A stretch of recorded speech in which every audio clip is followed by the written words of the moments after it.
Hello दोस्तों, मैं CS Kundan Kumar आप सभी लोगों का मैं अपने YouTube चैनल में स्वागत करता हूं। आज की क्लास जो है, मैं जो क्लास आज लेने वाला हूं वो प्राइवेट लिमिटेड कंपनी क्या होता है और पब्लिक कंपनी क्या होती है उसके बारे में हम डिस्कशन करने वाले हैं कि जो कंपनीज एक्ट 2013 है उसके अकॉर्डिंग प्राइवेट कंपनी का डेफिनेशन क्या है, हम किस कंपनी को प्राइवेट कंपनी कहेंगे और प्राइवेट कंपनी के संदर्भ में हमको किन किन चीज़ों को ध्यान में रखना है, उन चीज़ों को हम पढ़ेंगे। क्लास को स्टार्ट करने से पहले मैं आप लोगों से रिक्वेस्ट करूंगा कि आप लोग इस YouTube चैनल को लाइक करें, सब्सक्राइब करें और अपने दोस्तों के बीच में शेयर करें, ताकि वो अगर उनको कोई कन्फ्यूजन हो प्राइवेट कंपनी के रिगार्डिंग, पब्लिक कंपनी के रिगार्डिंग, तो इस वीडियो को देख करके वो आसानी से इन चीज़ों को समझ सके। तो जैसा कि हम जानते हैं कि जो कंपनीज एक्ट 2013 है, तो कंपनीज एक्ट 2013 आने के बाद सेक्शन जो 2 है, सेक्शन 2 डेफिनेशन से रिलेटेड है। इसमें क्या है, सारे डेफिनेशंस दिए गए हैं। सेक्शन 2 में क्या किया गया है, बहुत सारे डेफिनेशंस दिए गए हैं। इसी सेक्शन 2 के सब सेक्शन 68 में प्राइवेट कंपनी को डिफाइन किया गया है। किसको डिफाइन किया गया है? प्राइवेट कंपनी को डिफाइन किया गया है। Section 2 sub section 68, section 2 sub section 68 में प्राइवेट कंपनी को डिफाइन किया गया है। अब है कि प्राइवेट कंपनी का मतलब क्या होता है। ठीक है, प्राइवेट कंपनी का मतलब क्या होता है। कंपनी का मतलब अगर हम समझे तो सेक्शन 2 सब सेक्शन 20 में कंपनी को डिफाइन किया गया है। कंपनी को डिफाइन किया गया है सेक्शन 2 सब सेक्शन 20 में, राइट। तो कंपनी का जो डेफिनेशन है बड़ा सिंपल डेफिनेशन है। Company means the company, company means the company which incorporated under companies act 2013 और एनी अदर प्रीवियस लॉ।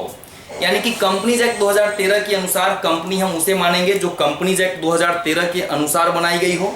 यानी कि कंपनीज एक्ट 2013 के आने के बाद किसी कंपनी का अगर रजिस्ट्रेशन किया गया है अकॉर्डिंग टू कंपनीज एक्ट 2013 तो हम उसको कंपनी मानेंगे। और अगर उससे पहले, यानी कि उससे पहले जो लॉ थे, कंपनीज एक्ट 1956 था, इंडियन कंपनीज एक्ट 1913 था, तो उसमें भी अगर कोई कंपनी रजिस्टर्ड की गई है तो उसे भी for the purpose of companies act 2013 हम कंपनी मानेंगे। कंपनी की अगर हम बात करें उसमें हम आज पढ़ रहे हैं प्राइवेट कंपनी। आज हमको स्पेशली प्राइवेट कंपनी ही पढ़ना है और पब्लिक कंपनी पढ़ना है कि ये दोनों कंपनी होती क्या है। Section 2 sub section 68 private company. ऐसे कॉन्सेप्ट वाइज अगर हम देखें कि प्राइवेट कंपनी का मतलब क्या होता है, तो प्राइवेट कंपनी का मतलब होता है क्लोजली हेल्ड कंपनी। गौर से सुनना है, closely held company. Private company को क्लोजली हेल्ड कंपनी कहा जाता है क्योंकि इसमें जो भी मेंबर होते हैं वो कहीं ना कहीं आपस में क्लोज होते हैं। आपस में क्या होते हैं? वो क्लोज होते हैं। इसलिए प्राइवेट कंपनी को क्लोजली हेल्ड कंपनी कहा जाता है। As per section 2 sub section 68 private company वैसी कंपनी होगी, है ना, the company having paid up share capital, okay, having paid up share capital as may be prescribed under articles of association of the company. Private company means the company having paid up share capital as may be prescribed under articles of association of the company. इसका मतलब क्या है? इसका मतलब यह है कि private company हम उस कंपनी को कहेंगे, उस कंपनी को कहेंगे जिसका पेड अप कैपिटल उतना होगा जितना कि उसके आर्टिकल्स ऑफ एसोसिएशन में लिखा गया है। ऐसा इसलिए लिखा गया है क्योंकि कंपनीज एक्ट जब तक 1956 था, जब तक 1956 था, तब तक प्राइवेट कंपनी के लिए minimum paid up capital 1 lakh होना जरूरी था। लेकिन जब कंपनीज एक्ट 2013 आया तो कॉर्पोरेट कल्चर को प्रमोट करने के लिए जो मिनिमम पेड अप कैपिटल का क्राइटेरिया था, उस मिनिमम पेड अप कैपिटल के क्राइटेरिया को खत्म कर दिया गया। यानी कि आज के दिन में अगर मैं प्राइवेट कंपनी बनाता हूं उसके लिए मिनिमम पेड अप कैपिटल नाम का कोई चीज नहीं है। यानी कि आज के दिन में 10,000 paid up capital, 5,000 paid up capital रख करके भी कंपनी आसानी से बनाया जा सकता है। बोला कि उतना ही पेड अप कैपिटल होगा जितना कि उसके आर्टिकल्स ऑफ एसोसिएशन में लिखा जाएगा। तो एक बात तो ये हो गया कि प्राइवेट कंपनी मींस वैसी कंपनी जिसका पेड अप कैपिटल उतना ही होगा जितना कि उसके आर्टिकल्स ऑफ एसोसिएशन में लिखा जाएगा। और क्या लिखा इन्होंने? फिर लिखा इन्होंने कि प्राइवेट कंपनी हमेशा, प्राइवेट कंपनी का जो नाम होगा, उसका प्राइवेट कंपनी का जो नेम होगा वो क्या होगा? प्राइवेट लिमिटेड, है ना, प्राइवेट लिमिटेड। ये शॉर्ट में भी हो सकता है, private limited, limited, private limited word के साथ एंड होगा। किसी भी प्राइवेट कंपनी का नाम हम कैसे समझे कि बाय नेचर एक कंपनी पब्लिक कंपनी है या प्राइवेट कंपनी है? तो अगर किसी कंपनी के नाम के लास्ट में प्राइवेट या Pvt dot, okay, Pvt dot और लिमिटेड या शॉर्ट फॉर्म में अगर एब्रिविएशन है तो हम मानेंगे क्या कि ये कंपनी प्राइवेट कंपनी है। ठीक है, इसके बाद ये तो बेसिक बात हो गया। इसके बाद प्राइवेट कंपनी के लिए सेक्शन 2 सबसेक्शन 68 में बताया इन्होंने कि प्राइवेट कंपनी पे क्या होगा, 3 रिस्ट्रिक्शन होंगे। क्या होंगे? 3 रिस्ट्रिक्शन होंगे, है ना। 3 रिस्ट्रिक्शंस है, उसको हमको ध्यान में रखना है, ठीक है। पहला चीज उसमें है कि बोलता है restriction on transferability of shares. Restriction on transferability of share.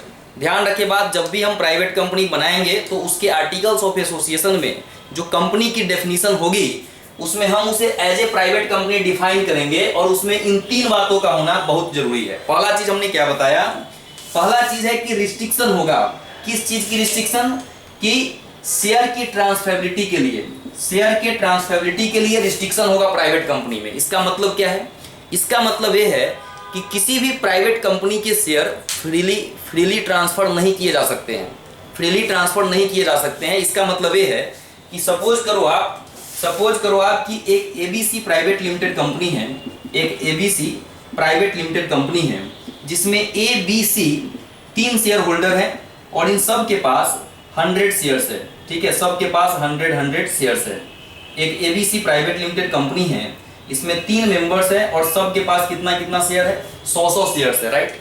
इस तरीके से टोटल शेयर्स कितने हैं? 300 शेयर्स हैं, ओके। अगर इसमें से मान लेते हैं कि जो सी है, सी चाहता है कि हम अपना शेयर क्या करें? सेल करें, हम अपना शेयर ट्रांसफर करें। ये चाहता है कि मैं अपना शेयर बेच दूं, इसको अब अपना शेयर नहीं रखना है। तो रिस्ट्रिक्शन का मतलब ये है प्राइवेट कंपनी में शेयर ट्रांसफरेबिलिटी से मतलब ये है कि जब भी सी अपना शेयर सेल करना चाहेगा या ट्रांसफर करना चाहेगा तो इसे सी को अपना शेयर इसी दोनों में से किसी को देना पड़ेगा। या तो ए को देना पड़ेगा, बी को देना पड़ेगा, या ए बी दोनों को देना पड़ेगा। ये रिस्ट्रिक्शन है प्राइवेट कंपनी में। रिस्ट्रिक्शन है कि जब भी शेयर ट्रांसफर किया जाएगा, जो अदर एग्जिस्टिंग मेंबर्स हैं उन्हीं को शेयर ट्रांसफर किया जाएगा। अच्छा सर, अगर ए और बी नहीं लेना चाहता है, मना कर दिया ए और बी लेने से, तब क्या करेंगे? वैसे केस में सी अपने फ्रेंड्स को दे सकता है, कोई इसका दोस्त हो, कोई इसका रिलेटिव हो, उसको दे सकता है। सर न तो ए और बी ले रहा है शेयर, न तो कोई दोस्त ले रहा है, न ही कोई रिलेटिव ले रहा है। अब क्या करेगा? लेकिन सी को अपना शेयर बेचना है। ऐसे केस में सी अब क्या हो सकता है? किसी थर्ड पार्टी को, किसी अदर पर्सन को भी अपना शेयर बेच सकता है। लेकिन हमने क्या बताया कि रिस्ट्रिक्शन है। रिस्ट्रिक्शन का मतलब यह है कि सर्टेन कंडीशंस आर देयर। जब भी आप वर्ड रिस्ट्रिक्शन पढ़े लॉ में, आप समझना कि subject to the certain condition ये काम किया जा सकता है। लेकिन जहां पे वर्ड प्रोहिबिशन होगा, इसका मतलब होता है कि ये काम किया ही नहीं जा सकता है, ये कभी हम कर ही नहीं सकते हैं। तो यहाँ पे क्या लिखा हुआ है? रिस्ट्रिक्शन है, यानी कि शेयर ट्रांसफर तो होगा लेकिन कुछ कंडीशन है इसमें। कंडीशन पहला क्या है कि जब भी शेयर ट्रांसफर किया जाएगा प्राइवेट कंपनी का, तो एग्जिस्टिंग शेयर होल्डर को किया जाएगा। दूसरा बात हमने क्या पढ़ा? अगर एग्जिस्टिंग शेयर होल्डर नहीं लेता है तो अपने फ्रेंड्स और रिलेटिव को देना है, वो भी नहीं लेता है तब हम थर्ड पार्टी को दे सकते हैं। लेकिन आप शुरुआती दिन से, फर्स्ट डे से आप फ्रीली ट्रांसफर नहीं कर सकते हैं। यानी कि अगर सी पहले ही चाहे कि हम अपने दोस्त को दे दे, रिलेटिव को दे दे या किसी थर्ड पार्टी को दे दे, तो ये पॉसिबल नहीं है। पहले तो एग्जिस्टिंग मेंबर को ही देना पड़ेगा, देन जो सीक्वेंस हमने बताया उसको फॉलो करना पड़ेगा। तो ये पहला पॉइंट था, restriction on transferability of the shares, okay. दूसरा जो पॉइंट है प्राइवेट कंपनी को लेकर के, दूसरा पॉइंट कहता है कि मैक्सिमम नंबर ऑफ मेंबर्स 200 होंगे। कितने होंगे? मैक्सिमम नंबर ऑफ जो मेंबर्स होंगे, ओके, जो मैक्सिमम नंबर ऑफ मेंबर्स होंगे, ओके, वो कितना होगा? बोला 200। मैक्सिमम नंबर ऑफ मेंबर्स कितने होंगे? तो 200 मेंबर्स होंगे। इससे ज्यादा मेंबर्स नहीं हो सकते हैं प्राइवेट कंपनी में। प्राइवेट कंपनी में मैक्सिमम कितने मेंबर्स होंगे? 200, okay. Other than 1 person company की मैं बात कर रहा हूं। 1 पर्सन कंपनी भी प्राइवेट कंपनी होती है, लेकिन ध्यान रखिए बात, मैं जो ये बात कर रहा हूं ये 1 पर्सन कंपनी पे एप्लीकेबल नहीं होता है। तो इन case of other than 1 person company in a private company, the minimum member shall B 2 and maximum shall be कितना होगा? 200। मैक्सिमम नंबर ऑफ मेंबर्स कितने होंगे? 200 होंगे। इससे ज्यादा मेंबर्स इसमें नहीं हो सकते हैं। लेकिन फिर इसमें कहता है प्रोवाइडेड दैट, फिर क्या कहता है, प्रोविजो है इसका, कहता है कि provided that okay if the shares jointly to be held, if the shares jointly to be held then only one member shall be counted. गौर से सुनना है, provided that if the shares jointly to be held then only one member to be counted. इसका मतलब क्या है, इसका मतलब ये है कि अगर ज्वाइंटली शेयर होल्ड किया जाए, अगर ज्वाइंटली शेयर खरीदा जाए, ज्वाइंटली शेयर होल्डिंग से मतलब है कि मान लीजिए आप ए बी सी, ए और बी तीनों लोग आपस में मिल करके कंपनी के कुछ शेयर खरीदे हैं, 10 शेयर्स इन्होंने खरीदा है, 10 शेयर्स इन्होंने खरीदा है। तो देखने के लिए तो यहाँ पे 3 लोग हैं, लेकिन तीनों लोगों का ज्वाइंटली ओनरशिप है, ज्वाइंटली शेयर होल्डिंग है। तो ऐसे केस में क्वेश्चन है कि सर हम कितना माने, एक शेयर होल्डर माने, एक मेंबर माने कि 3 मेंबर माने। ध्यान रखे बात, अगर ज्वाइंटली शेयर होल्ड किया गया है तो बोला क्या, प्रोविजन कहता है केवल 1 काउंट करना है आपको। मतलब अगर ज्वाइंटली भले ही 50 लोग क्यों ना शेयर खरीदे, हम कितना काउंट करेंगे, 1 ही काउंट करेंगे। जब हमको ये 200 काउंट करना है तो ज्वाइंटली शेयर होल्डिंग के केस में ओनली कितना काउंट करना है, ओनली 1 काउंटेड, राइट। हम ज्वाइंट शेयर होल्डर्स के लिए वो जितने लोग होंगे, लेकिन हम कितना काउंट करेंगे, हम 1 ही काउंट करेंगे। मतलब ये 200 में अगर ज्वाइंटली शेयर होल्ड किया गया है तो हम सारे लोगों को मेंबर कंसीडर नहीं करेंगे, हम बस 1 मेंबर कंसीडर करेंगे। अच्छा, और क्या कहता है, फिर इसमें जो आगे बात कही गई है, फर्दर प्रोवाइडेड दैट, ठीक है, अगेन दूसरा प्रोविजो है इसमें। दूसरा प्रोविजो कहता है कि जो एग्जिस्टिंग एम्प्लॉय है, गौर से सुनिएगा, जो एग्जिस्टिंग एम्प्लॉय है या अगर कोई पास्ट एम्प्लॉय है, अगर कोई एग्जिस्टिंग एम्प्लॉय है या अगर कोई पास्ट एम्प्लॉय है जिसको कंपनी ने शेयर अलॉट किया है, उन लोगों को भी हम शेयर होल्डर नहीं मानेंगे, उन लोगों को भी मेंबर काउंट हम नहीं करेंगे। शेयर होल्डर तो होंगे वो, उनको मेंबर काउंट नहीं करेंगे फॉर द पर्पस ऑफ 200। फिर से सुनिएगा, अगर कोई एग्जिस्टिंग एम्प्लॉय है या पास्ट एम्प्लॉय है, ठीक है, मान लेते हैं कि कोई again ABC private limited company है, एबीसी प्राइवेट लिमिटेड कंपनी है, इसमें 190 मेंबर्स हैं, 190 मेंबर्स है, 190 मेंबर्स है, ओके, 190 मेंबर्स है। अब कंपनी ने क्या किया, अपने एग्जिस्टिंग एम्प्लॉय को, मान लेते हैं कि ये एग्जिस्टिंग एम्प्लॉय कितने हैं, 50 है। कंपनी ने अपने सारे एग्जिस्टिंग एम्प्लॉय को इक्विटी शेयर अलॉट किया। क्या अलॉट किया, इक्विटी शेयर अलॉट किया। कंपनीज एक्ट में जो सेक्शन 54 है वो स्वेट इक्विटी की बात करता है। अगर आप लोग जानते हो तो ऐसे भी एम्प्लॉय स्टॉक ऑप्शन प्लान भी होता है। इसके तहत स्वेट इक्विटी हो या एम्प्लॉय स्टॉक ऑप्शन प्लान हो, इसके अंतर्गत कंपनी अपने एम्प्लॉय को क्या करती है, इक्विटी शेयर अलॉट करती है। तो मान लेते हैं कुछ ऐसा ही है कि एक एग्जिस्टिंग कंपनी है, एबीसी प्राइवेट लिमिटेड कंपनी, जिसमें नंबर ऑफ मेंबर्स कितने हैं, 190, 190 है। एग्जिस्टिंग एम्प्लॉय कितने हैं, 50 है। इन लोगों को भी शेयर अलॉट किया गया। तो प्रोविजन ए कहता है कि हम जब ये 200 काउंट करेंगे तो क्या 190 में उस 50 को ऐड करना है, क्या उस 50 को ऐड करना है या नहीं करना है। प्रोविजन कहता है कि एग्जिस्टिंग एम्प्लॉय को अगर हमने कोई शेयर दिया है तो इसको हम काउंट एज ए मेंबर नहीं करेंगे। मतलब 190 में 50 को ऐड नहीं करना है। अगर इस तरह का सीन है तो एबीसी प्राइवेट लिमिटेड में मेंबर्स कितने माने जाएंगे, मेंबर्स 190 ही कंसीडर किए जाएंगे, हम 50 को ऐड उसमें नहीं करेंगे। अच्छा ठीक है, एग्जिस्टिंग एम्प्लॉय समझ में आ गया। सर पास्ट एम्प्लॉय से क्या मतलब है, पास्ट एम्प्लॉय से यहाँ पे मतलब ये है कि मान लो ये जो एग्जिस्टिंग एम्प्लॉय थे 50 लोग, ये 50 के 50 लोग क्या हुए, नौकरी छोड़ करके चले गए। 50 लोग क्या हुआ, नौकरी छोड़ के चले गए। ठीक है, नौकरी छोड़ के चले गए या नौकरी से उनको हटा दिया गया। अब नौकरी छोड़ के चले गए या नौकरी से हटा दिया गया, इसका मतलब ये तो बिल्कुल नहीं है कि उनका शेयर भी ले लिया गया, शेयर भी बायबैक कर लिया गया, चाहे उनका शेयर मतलब कंपनी के द्वारा फॉरफिट किया गया, what ever the things, right. Okay, तो मतलब ये है कि अगर ये लोग नौकरी छोड़ के चले गए तो नौकरी छोड़ के जाने के बाद भी शेयर इसके नाम पे है, शेयर इसके नाम पे है। तो क्या जब नौकरी छोड़ के चले गए, नौकरी छोड़ के जब चले गए तो क्या हम 190 में अब 50 को ऐड करेंगे क्या? Answer again no, answer again no.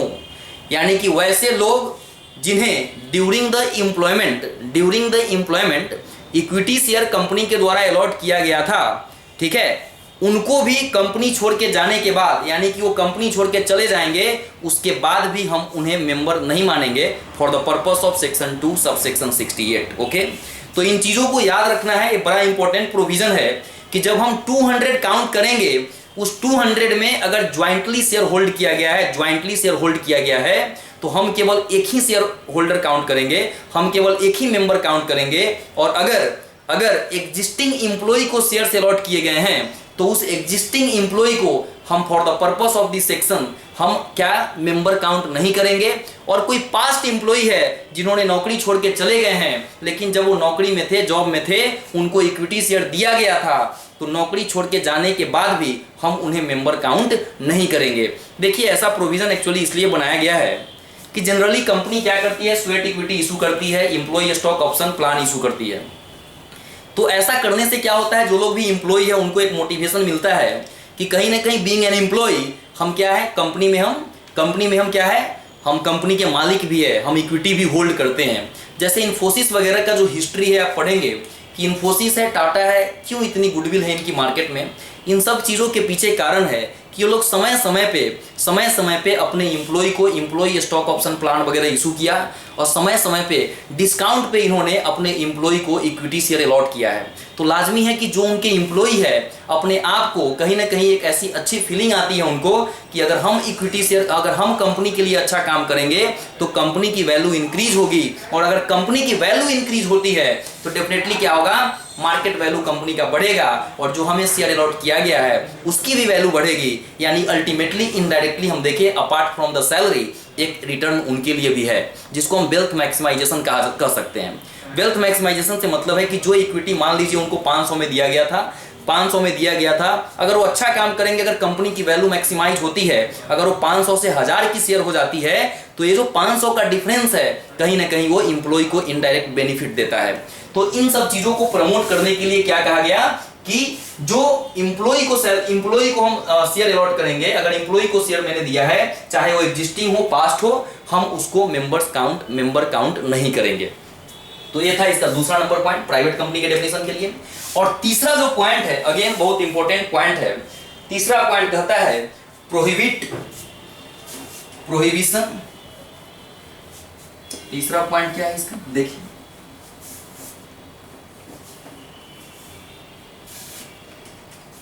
Members, ये कितना था, 200 members.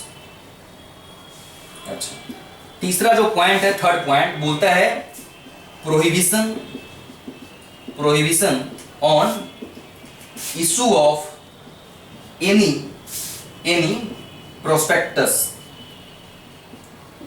prospectus to subscribe its securities. तीसरा जो पॉइंट है प्राइवेट कंपनी के डेफिनेशन में, वो ये है कि प्राइवेट कंपनी पे प्रोहिबिशन होता है। क्या होता है, प्रोहिबिशन होता है। यहां प्रोहिबिशन है, अभी मैं जस्ट डिस्कस कर रहा था रिस्ट्रिक्शन एंड प्रोहिबिशन। प्रोहिबिशन का मतलब है कि वो काम कभी किया ही नहीं जा सकता है, वो पॉसिबल ही नहीं है करना। तो प्राइवेट कंपनी पे प्रोहिबिशन है कि प्राइवेट कंपनी कभी भी पब्लिक को इनवाइट नहीं करेगी अपने सिक्योरिटीज को सब्सक्राइब करने के लिए। यानी कि प्राइवेट कंपनी प्रोस्पेक्टस इशू नहीं कर सकती है अपने सिक्योरिटीज को सब्सक्राइब करवाने के लिए। ओके, नाम ही मैंने क्या बताया था, private company, that means closely held, right, closely held company है। इसमें गिने चुने लोग होंगे और जो भी होंगे आपस में क्लोज होंगे। Okay, how it's possible a private company can invite the public to subscribe the securities? Never, it's never can be possible. कि जब एक कंपनी ही क्लोजली हेल्ड है तो भला ये पब्लिक को कैसे इनवाइट कर सकती है अपने सिक्योरिटीज को सब्सक्राइब करने के लिए?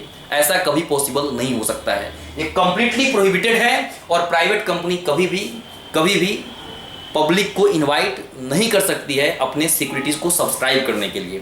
यहाँ पे सिक्योरिटीज का जो डेफिनेशन है, according to the securities contract regulation act 1956, उसमें जो सिक्योरिटीज को डिफाइन किया गया है वही सारा चीज यहाँ पे कवर हो जाएगा। Like preference share, debenture, equity share, bonds, सब सिक्योरिटीज माने गए हैं वहां पे, किसमें, सिक्योरिटीज कॉन्ट्रैक्ट रेगुलेशन एक्ट 1956 में। तो यहाँ पे भी क्या कहा, प्रोहिबिशन है कि कोई भी कंपनी पब्लिक को इन्वाइट नहीं करेगी किस लिए? अपने सिक्योरिटी को सब्सक्राइब करने के लिए। तो ये था प्राइवेट लिमिटेड कंपनी की बात कि प्राइवेट लिमिटेड कंपनी से आप क्या समझते हैं। मैंने बताया कि वैसा कंपनी जिसका पेड अप कैपिटल उतना ही होगा जितना कि उसके आर्टिकल्स ऑफ एसोसिएशन में लिखा जाएगा।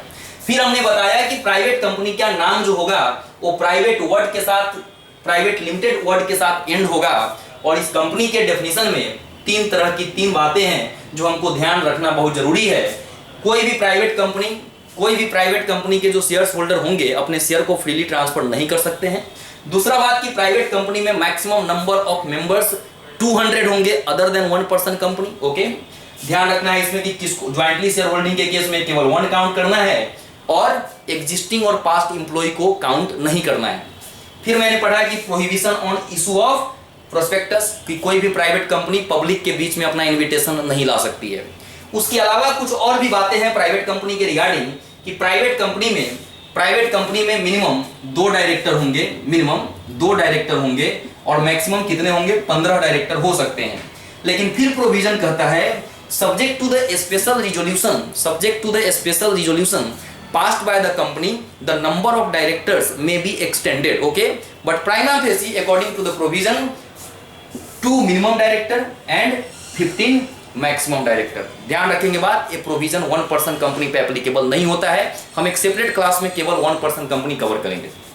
नेक्स्ट, प्राइवेट कंपनी के बाद हम चलते हैं पब्लिक कंपनी क्या होती है। पब्लिक कंपनी से क्या मतलब है? अब मैं इसको मिटाता हूं और फिर हम पढ़ते हैं कि पब्लिक कंपनी से क्या समझते हैं।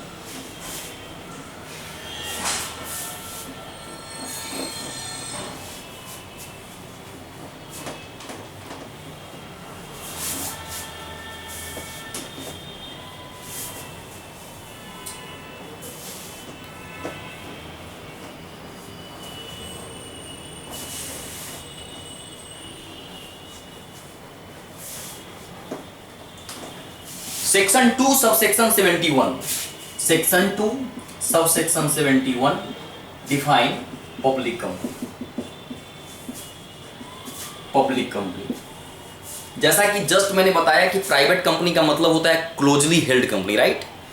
जैसे ही मैं पब्लिक कंपनी की बात करूं, पब्लिक कंपनी जो वाइडली हेल्ड कंपनी, राइट, ये बड़ी होती है कंपनी। वाइडली हेल्ड है यानी कि इसका कोई भी और अंत नहीं है, right, in respect of members.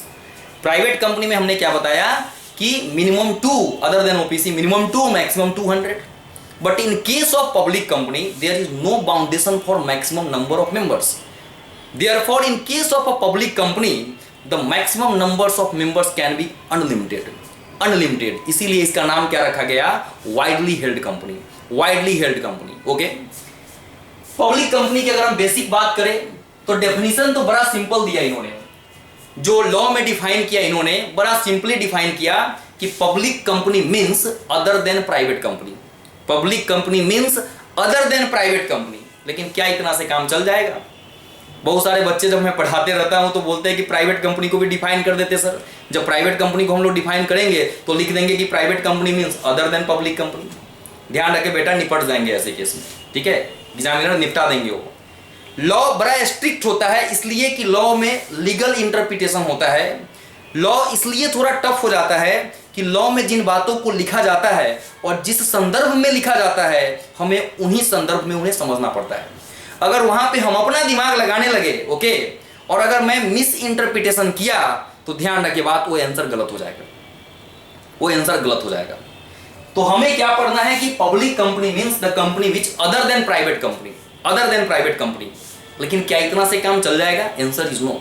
हमने क्या बताया कि पब्लिक कंपनी एक वाइडली हेल्ड कंपनी है जिसका नाम हमेशा लिमिटेड वर्ड के साथ एंड होता है। जिसका नाम लिमिटेड वर्ड के साथ एंड होगा, खत्म होगा। यानी कि अगर किसी कंपनी का नाम लिमिटेड वर्ड के साथ एंड होता है तो हम उस कंपनी का नाम देख के बता सकते हैं कि ये कंपनी पब्लिक कंपनी है। ओके, दूसरी बात है कि इस कंपनी में, ठीक है, अगर मैं कुछ पार्टिकुलर्स की बात करूं, यहाँ पे मान लेते हैं कि पार्टिकुलर्स लिखते हैं, यहाँ पे मेंबर्स है और यहाँ पे डायरेक्टर है। पहले इसी संदर्भ में बात कर लेते हैं कि इसके संदर्भ में क्या बात कहा इन्होंने। यहाँ पे मीन है, यहाँ पे मैक्स है, that means minimum and that means maximum. Mean है, मैक्स है। अब देखते हैं कि एक, देखिए यहाँ पे पार्टिकुलर्स है, इसमें मतलब मान लेता हूं कि मैं पब्लिक कंपनी में मेंबर्स की बात अगर करें, मेंबर्स की बात करें तो मेंबर्स कितने होंगे, ठीक है, मेंबर्स कितने होंगे, मेंबर्स मिनिमम 7 होना चाहिए, मैक्सिमम अनलिमिटेड हो सकता है, अनलिमिटेड हो सकता है। अच्छा, उसके बाद अगर हम डायरेक्टर की बात करें, ठीक है, तो ध्यान रखिए बात, डायरेक्टर मिनिमम 3 होना चाहिए, मैक्सिमम 15 हो सकता है, 15। जहां भी मैं मैक्सिमम डायरेक्टर की बात करूं, चाहे वो कोई कंपनी क्यों ना हो, वो प्राइवेट कंपनी हो, पब्लिक कंपनी हो, चाहे 1 पर्सन कंपनी हो, जहां मैं मैक्सिमम नंबर ऑफ डायरेक्टर की बात करूं हमेशा 15 होगा। बच्चे कंफ्यूज हो जाते हैं कि 1 पर्सन कंपनी में 15 डायरेक्टर कहां से आ जाएगा। जब हम पढ़ाएंगे 1 पर्सन कंपनी में आपको बताऊंगा, लेकिन आप ध्यान रखें बात, इवन 1 पर्सन कंपनी में भी 15 डायरेक्टर हो सकते हैं। ओके, और फिर हमने क्या पढ़ा कि ये जो 15 डायरेक्टर की मैं बात कर रहा हूं पब्लिक कंपनी में, a subject to the special resolution passed by the shareholders the number of maximum director again may be extended. इसको एक्सटेंड भी किया जा सकता है, बढ़ाया भी जा सकता है, कोई आपत्ति नहीं है, कोई दिक्कत नहीं है। अच्छा, लेकिन एसआर पास करना पड़ेगा, स्पेशल रिजोल्यूशन हमको पास करना पड़ेगा। अच्छा, तो हम पब्लिक कंपनी का डेफिनेशन पढ़ रहे थे कि public company means other than private company, okay, having paid up share capital as may be prescribed under articles of association. फिर वही बात जो प्राइवेट कंपनी में आ रहा था, पब्लिक कंपनी के लिए भी इन्होंने लिखा कि पब्लिक कंपनी का पेड अप कैपिटल उतना ही होगा जितना कि उसके आर्टिकल्स ऑफ एसोसिएशन में लिखा हुआ है। तो जब कंपनीज एक्ट 1956 था, 1956 था, तो पब्लिक कंपनी बनाने के लिए मिनिमम पेड अप कैपिटल का जो क्राइटेरिया था वो 5 लाख था, 5 लाख था। यानी कि पब्लिक कंपनी बनाने के लिए तब की बात है, यानी कि ये 1 अप्रैल 2014 से पहले की बात है, जब तक कि कंपनीज एक्ट 2013 लागू नहीं हुआ था। उस समय की बात ऐसी थी कि पब्लिक कंपनी बनाने के लिए मिनिमम पेड अप कैपिटल हमको 5 लाख होना जरूरी होता था। लेकिन again after enforcement of the companies act 2013 there is no boundation for the minimum paid up capital criteria for the public company. आज के दिन में कोई बाउंडेशन नहीं है कि मिनिमम पेड अप कैपिटल क्या होना चाहिए एक पब्लिक कंपनी के लिए। Again for the practical aspects हम 7 लोग मिल करके मिनिमम जितना कम से कम में चाहे कंपनी बना सकते हैं। 1-1 हजार का कंट्रीब्यूशन करके मैं पब्लिक कंपनी अगर बनाना चाहता हूं तो 7,000 में इवन पब्लिक कंपनी हम बना सकते हैं, 700 में भी बना सकते हैं। लेकिन बात ये अलग है कि प्रैक्टिकली अगर मैं 700 से सर अगर कंपनी में बनाता हूं, पब्लिक कंपनी बनाता हूं, तो मैं काम क्या करूंगा। कंपनी की पूंजी अगर 700 रुपीज है तो हम काम क्या करेंगे वो अलग बात है। लेकिन practically according to the act the company can be incorporated even 700 with 700 rupees, यानी कि with the 700 paid up capital the company, the public company can be incorporated as per section 2 subsection 71।